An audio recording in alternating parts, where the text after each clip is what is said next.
Guardala quegli tipi strani e così si fa. Canta la chitarra su MTV. Wow, che felicità. Quello non è lavoro vero e così si fa. Soldi che arrivano e le ragazze che vengono qua. Ora non è lavorare e così si fa. Te lo dico, quei ragazzi mica sono qua per fare cazzi. Magari ti viene un callo al mignolo, una vescica al pollice, ma i soldi volano e il tempo sulle mani scivola dolce. Noi dobbiamo montare forni, noi dobbiamo spostare frigo enormi, cucine su misura da portare e queste TV a colori da installare. Guarda quel tipo col trucco e l'orecchino, sì amico, sono proprio i suoi capelli, non è un casino.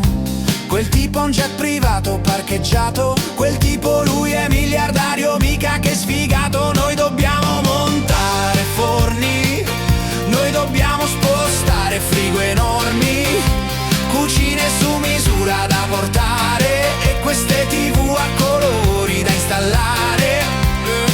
Occhio qui, fate attenzione, seguite la lezione.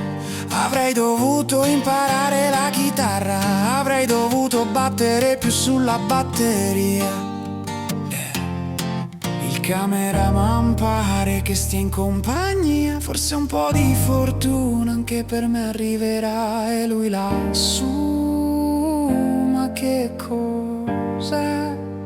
Rumori hawaiani, bongo suonati come un re. Quello non è lavorare, così si fa. Prendi i tuoi soldi e le ragazze se vuoi stare qua. Noi dobbiamo montare forni, noi dobbiamo spostare frigo enormi, cucine su misura da portare e queste TV a colori da installare.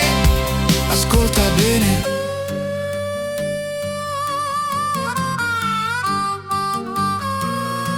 ora quello non è lavorare, è così si fa. Canta la chitarra su MTV, ti sembra una favola?